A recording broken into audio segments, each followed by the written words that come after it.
थाने दहशत media network में आप लोगों का स्वागत है। और दर्शकों, इस वक्त हम वार्ड क्रमांक 10 रुस्तम जी में, जहां पर हमारे साथ में आप देख सकते हैं कि नई कैंडिडेट पूनम सुधाकर माडी है और साथ ही उनके हस्बैंड जो है सुधाकर माडी। हम उनसे जानने के लिए आए हैं कि वो किस तरीके से इच्छुक हुए और कैंडिडेट का जो एक कर्तव्य होता है आने वाले इलेक्शन की कामयाबी को देखते हुए वो जनता के लिए क्या काम करेंगे और किस तरीके से आगे वो लोगों के हित में काम करेंगे। हमारे चैनल थाने दहशत मीडिया नेटवर्क में आपका स्वागत है। सुधाकर माडी जी, आप किस तरीके से नजीबा के कांटेक्ट में आए और रुस्तम जी में किस तरीके से वर्कआउट करते हैं, क्या जानकारी देना चाहेंगे हमारे दर्शकों को? हम 2016 में रुस्तम जी में रहने आए और 2016 के बाद जो भी हमें समस्या आई थी, सब समस्या के लिए हम लोग अगर नजीब भाई को कॉल करते थे तो हमारी समस्या 1 मिनट में सब चीजों में हल होती थी। अभी जैसे अगर सबसे बड़ी महामारी है, इसके बड़ा दुख किसी को आएगा नहीं। जो कोविड महामारी में नजीब भाई ने यहाँ पे वैक्सीनेशन से लेके ग्रोसरी से लेके सब कुछ लोगों को घर तक पहुंचाया और हम लोग भी वहां पे आज से नहीं जुड़े हुए। हम लोग भी आप देख सकते हैं कि हम लोग कोविड के टाइम में लोगों को पूरा वैक्सीनेशन देते समय वहां रुक के हम लोग ने काम किए। जो भी काम है, जो भी चीजें है, नजीब भाई के गाइडेंस में हम लोग को लोगों को पहुंचा सके कोविड के टाइम से आज तक। उनका जो काम देख के हम लोग वो पार्टी में इच्छा दिखाया। और दूसरी बात सबसे मेन क्या है ना कि मतलब काम करने वाला आदमी को हम लोग देखते हुए नजीब भाई ने भी देखा कि ये हम लोग मेरिट के तौर पे, मतलब अगर मैं यहाँ पे काम कर रहा हूँ डे फर्स्ट से, तो नजीब भाई ने भी काम करने वाला है कि मेरे को लगता है कि ये सब चीज से काम होगा। तो नजीब भाई ने हमें चुना है ये सब चीजों में कि हम लोग कभी ये सब चीजों की जो भी होगा, मतलब कि गरीब है अमीर है, ये सब चीज कभी नहीं देखते, ना जाति धर्म कभी देखते। जिसको जरूरत है हम लोग उसके लिए दौड़ पड़ते हैं। कभी भी एनी टाइम हम लोग लोगों के लिए रास्ते पे आके काम करते हैं। जी, जिस तरीके से आज आपको नजीब भाई ने एक मौका दिया कि ग्राउंड लेवल पर उतर कर अच्छे से काम करो ताकि जो पैनल है वो कंप्लीट यहाँ पर जीत कर आए और घड़ी के निशान को जितना एक चिन्ह बना के आप लोगों ने लोगों को भी, जनता को ये आह्वान किया है कि आप पैनल में एक भी सीट यहाँ वहाँ ना हो। उसी के लिए स्पेशली तौर पर प्रोफेसर साहिबा पूनम सुधाकर माडी को चुना गया और उन्हें राष्ट्रवादी की तरफ से टिकट दिया गया।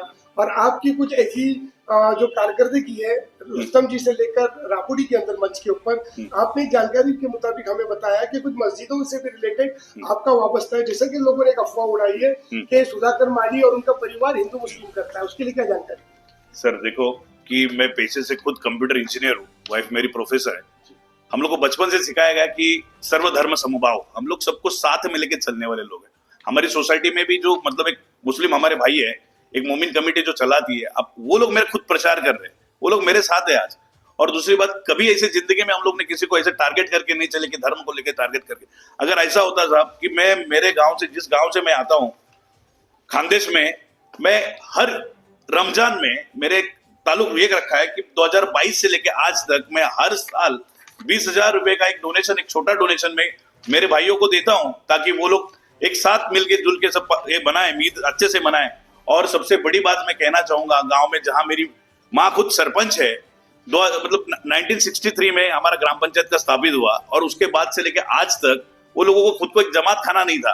और पहली बार जिंदगी में हम लोग ने ये सब करके मेरे भाइयों को हम लोग ने जमात खाना दिलाया, जमात खाना खुद ने दिलाया। और ये अल्पसंख्यक से 15 लाख का काम सभा मंडप वहां जमात खाना बना के हम लोग ने मुस्लिम भाइयों को दिया हुआ है, ताकि उसका काम आप देख सकते पूरा काम होके हमारे मुस्लिम भाइयों को दिया गया है। और यही प्यार, यही सब देखते हुए मेरे खानदेश भाई, आप देखेंगे राबुड़ी में कितने खानदेश भाई मेरे लिए वहां से यहाँ आके खुद प्रचार कर रहे हैं। और ये झूठे लोग कुछ भी अफवाहें फैला रहे। मैं आप सबको एक ही विनती करूंगा कि साफ सुथरा चेहरा है, साफ सुथरे लोग हैं, हम कभी ऐसे धर्म पे चलने वाले लोग नहीं है, कोई पॉइंट नहीं है, कोई मुद्दा इनके पास बचा नहीं है। 15 तारीख को जनता इनको करारा जवाब देगी। नजीब भाई और हमारे चारों लोग यहाँ पे चुन के आने वाले बहुत भारी मात्रा से। क्या है, नया उम्मीदवार दिखा, कुछ तो भी एक पॉइंट उठा के डाल देना, ठीक है।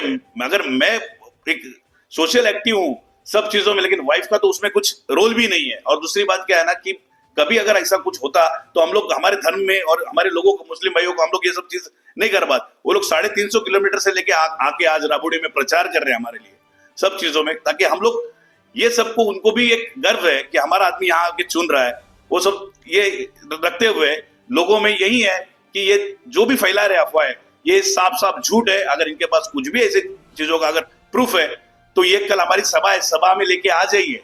अगर नहीं है तुम्हारे पास, तुम झूठे लोग हो, तो ये 100% मैं बता रहा हूँ कि कोई इनके पास कुछ नहीं है। ये सब एडिट करके आप अफवाह फैला रही है। जनता को मैं एक ही गुजारिश करूंगा कि सब लोग आंख खोल के और सच्चे मन से रहे कि ये सब झूठी अफवाहें, और 2 दिन बचे, ये कुछ ना कुछ झूठी अफवाहें लाते रहेंगे। नजीब भाई ने सब कुछ देख के एक अच्छा कैंडिडेट चुना है, पढ़ा लिखा कैंडिडेट चुना है, और इसमें कोई हमारे ऊपर एक दाग नहीं है। आप सबको यही विनती है कि आप अच्छे से सोच समझ के वोट करें और 15 तारीख को 16 तारीख को इनको सबको करारा जवाब दे, बस यही विनती करो। जी, बहुत बहुत धन्यवाद आपका हमारी टीम चांदी देशक के साथ बात करने के लिए। दर्शकों, हमारे साथ में पूनम सुधाकर माली जी हैं, जो वार्ड क्रमांक 10 में उन्होंने कैंडिडेट का फॉर्म भरा है और उन्हें पार्टी ने विश्वास करके उनको टिकट भी दिया है। श्री नजीब मुल्ला जी के नेतृत्व में ये आगे किस तरीके से काम करेगी और लोगों की, जनता के हित के लिए क्या कुछ करना चाहेंगी, हम आइए जानते हैं। हाँ मैडम, आपका ठाणे देशक मीडिया नेटवर्क में स्वागत है।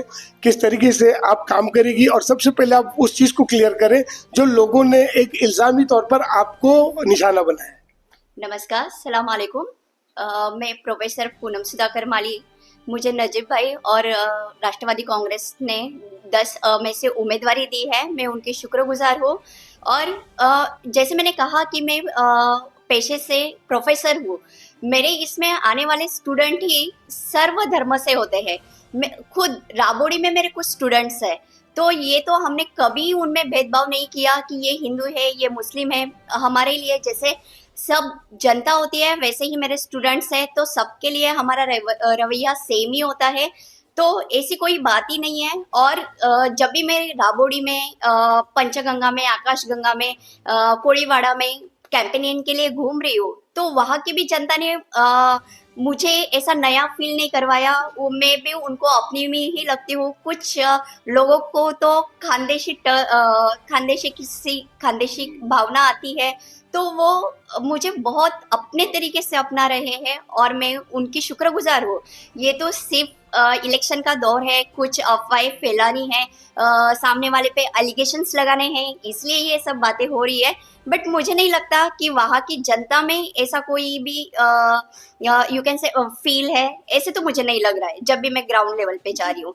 ये सब एलिगेशंस हैं, ऐसा मेरा कहना है। मैडम, जिस तरीके से आज एक कैंडिडेट की जिम्मेदारी है कि आने वाले चुनाव में अगर आप जीत के आती है तो स्वास्थ्य, सुरक्षा और डेवलपमेंट पे काम होने जा रहा है, तो आज नजीब भाई का एक ऐसा चेहरा है कि जिसे राबोड़ी कर 22 साल 25 साल से जान रहे हैं, तो आपको दिक्कतें हो रही है या आपको एकदम जो जिस तरीके से आप ग्राउंड लेवल कर रही है, तो आपको आसानियां महसूस हो रही है कि नजीब भाई के होते हमको ज्यादा दिक्कतें का सामना नहीं करना पड़ रहा, क्या कहेंगे? बिल्कुल ही ये मेरे लिए आसान हो गया है। सबसे पहले तो मैं ये मानती हूँ कि मैं ग्रेटफुल हूँ कि नजीब भाई ने मुझे चुना है, और चेरी ऑन द केक ये है कि मैं उनके पैनल से लड़ रही हूँ।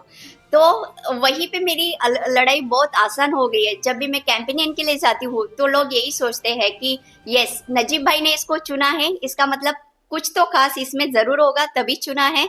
तो लोग तो ये कह रहे हैं कि नहीं, नजीब भाई ने चुना है, उनके पैनल में है, तो हमारा हम खास वोट उन्हीं को है। लोगों ने वो विश्वास दिखाया है और मैं भी मेरी जिम्मेदारी मानती हूँ कि जैसे नजीब भाई ने और उनकी टीम ने अभी तक उनके विश्वास को, जनता के विश्वास को ध्यान में रखते हुए काम किया है, मैं भी उनके कंधे से कंधे मिला के वैसा ही काम मुझसे भी होगा। जी, एज अ प्रोफेसर होने के नाते आपकी जो फील्ड वर्क में आता है कि आप भी एजुकेशन से रिलेटेड ज्यादा से ज्यादा बढ़ चढ़ के हिस्सा लीजिए। यस, है ना? डेफिनेटली। तो जब हमारी जनता आपको इस वक्त देख रही है, आप सब लोगों से क्या निवेदन करेंगे? मेरा यही कहना है कि अगर हमारी स्थिति कोई चेंज कर सकता है तो वो एजुकेशन है। एजुकेशन बहुत ज़रूरी है, भले वो अपना जेंडर बायस ना करके, लड़का लड़की ये भेद ना करके, हम हर किसी को अगर एक अच्छी एजुकेशन दे सकते हैं तो हमारा आने वाला कल बेशक बेहतरीन होगा। इंडिया को अंडर डेवलप से डेवलप करने में कोई पीछे नहीं रखेगा। जिस तरीके से 15 तारीख को चुनाव होने जा रहा है, हमारे तमाम ही राबोड़ी का रूप आप क्या अपील करना चाहिए?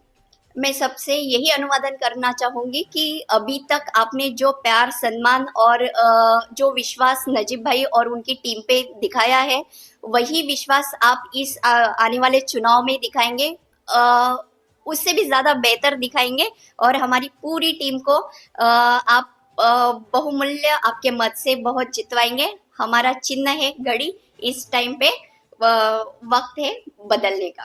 तो ये हमारे साथ में थे पूनम सुधाकर माली जी, जिनसे हमने एक जानकारी ली और वो जनता के हित के लिए जो काम करेगी टीम नजीमुल्लाह के साथ मिलकर। और आने वाले 15 तारीख के चुनाव को देखते हैं किस तरीके से लोग अपना बहुत सारा प्यार देकर इन्हें वोटों से जिताते हैं और फिर से पैनल को एक दफा मौका देते हैं लोगों के डेवलपमेंट को लेकर, स्वास्थ्य को लेकर और सुरक्षा को लेकर। इसी तरीके से हमारी तमाम अपडेट्स को देखने के लिए आप हमें लाइक करें, कमेंट करें, शेयर करें और ज़्यादा से सब्सक्राइब करें। यदि ठाणे दहशत मीडिया नेटवर्क की खास रिपोर्ट, आवाज आपकी, खबर हमारी। जय हिंद, जय महाराष्ट्र। हमारे न्यूज चैनल्स को सब्सक्राइब करें, लाइक करें, कमेंट्स करें, शेयर करें और घंटी का बटन प्रेस करें ताकि आने वाली हर वीडियो और अपडेट्स की नोटिफिकेशन आप सभी को मिलती रहे। जय हिंद, जय महाराष्ट्र।